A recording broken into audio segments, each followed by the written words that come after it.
اب ذرا غور سے سننا.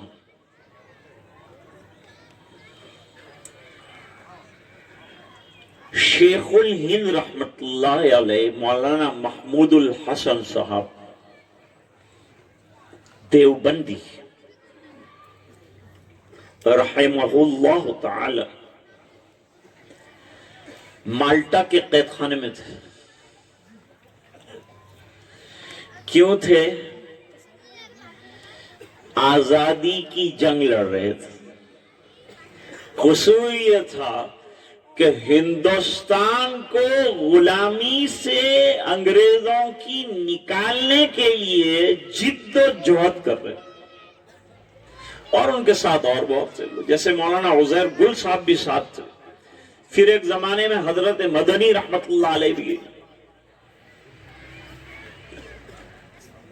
کتنے ہی لوگ مظلوم قید خانوں کے اندر گئے ہیں. ایک تاریخ ہے.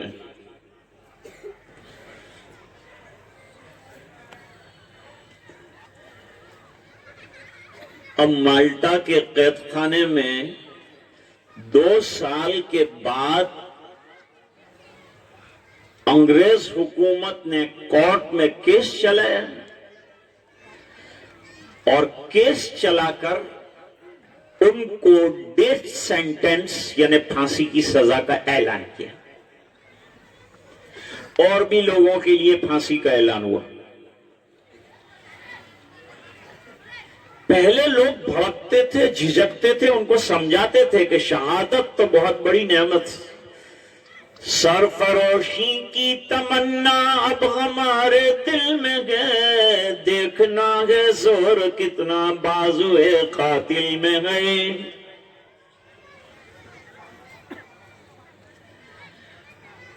اب جب سزا کا اعلان ہوا تو پھوٹ پھوٹ کر رونے لگے. کھانا چھوڑ دیا، پینا چھوڑ دیا، ناشتہ نہیں، کھانا نہیں. ساتھی سب اچنبے میں پڑ گئے. پھانسی کی خبر آتے ہی رونا شروع کر دیا. اتنے ڈر گئے.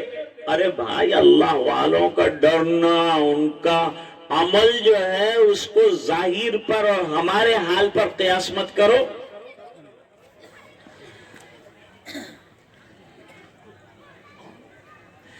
کار پاکارا قیاس از خود مگیر، گرچه ماند در نوشتن شیر و شیر. علماء سمجھے ہوں گے، میں سمجھاتا ہوں. شیر لکھو نا آپ تو اس کے معنی ایک ڈراؤنا جانور، اور یہی شیر لکھو لیکن شین کے نیچے اگر زیر پڑھو تو اس کے معنی دودھ کے آتے ہیں. تو لکھنے میں تو دونوں برابر ہے لیکن معنی میں الگ ہے. پرواز ہے دونوں کی سی ایک فضا میں، کرگس کا جہاں اور ہے شاہی کا جہاں. اور الفاظ و معنی میں تفاوت نہیں لیکن ملا کی ادا اور مجاہد کی ادا.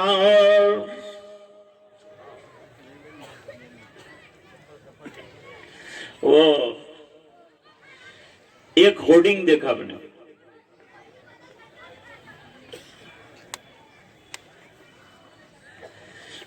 پرواز کرو تو باز کی طرح کرو. باز ایک پرندہ ہے جو بہت اونچی اڑان اڑتا ہے. تو پرواز باز کی طرح کرو لیکن دغا باز مت بنو.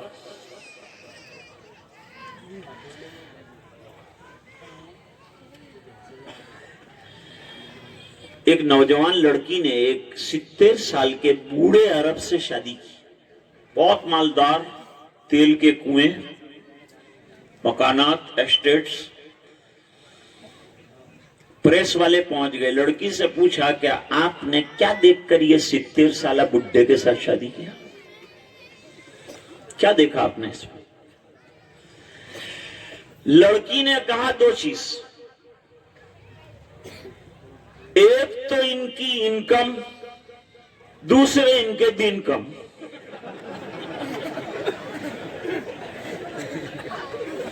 تو جائیں گے تو سب میرا ہی ہو جائے گا.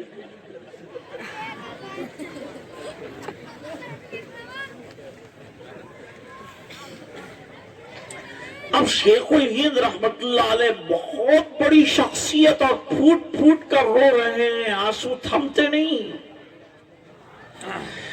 ایک دن ہو گیا, 2 دن ہو گیا,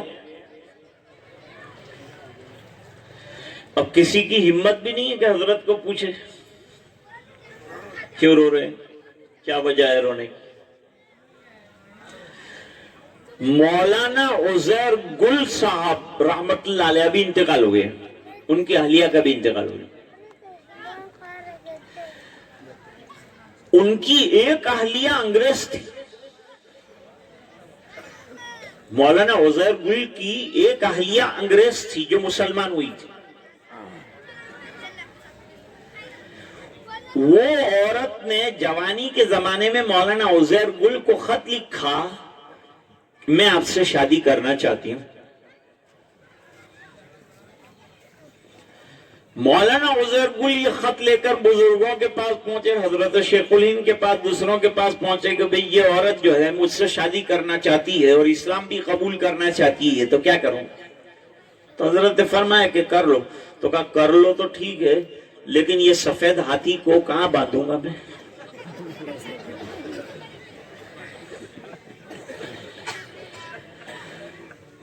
اس کا خرچہ, اس کے ناز نخرے کون اٹھائے گا؟ تمہاری مرضی ہے. نہیں, میں اس کو ٹھیک کرتا ہوں, شادی سے پہلے اس کو ٹھیک کرتا ہوں.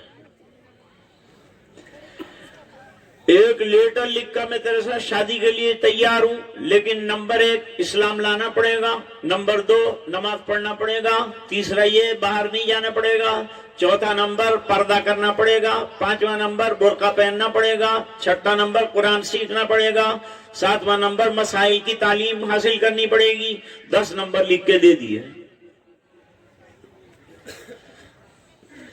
وہ عورت کے پاس وہ خط گیا, وہ عورت نے خط پڑھا اور خط پڑھنے کے بعد یوں لکھا نیچے کہ یہ سب شرطیں منظور ہے, دستخط کر دی, اور ایک پیپر خالی بھی رکھا اور اس کے اوپر بھی دستخط کر دی اور لکھا کہ دوسری 20 شرطیں اور لگا لیجئے, لیکن نکاح آپ سے ہی کروں گی. وہ حقیقت میں حضرت کی بزرگی سے متاثر.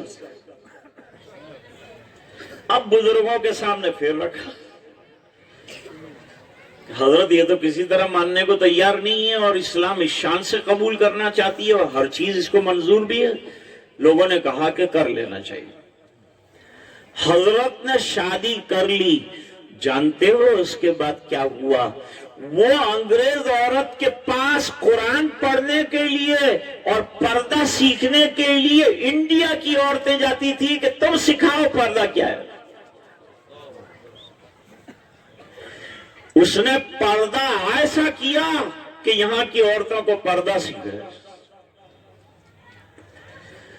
تو مولانا عزیر گل صاحب نے کہا کہ کیا حضرت بات ہے, تھوڑا بے تکلفی بھی تھی, شاگرد بھی تھے, دوست بھی تھے,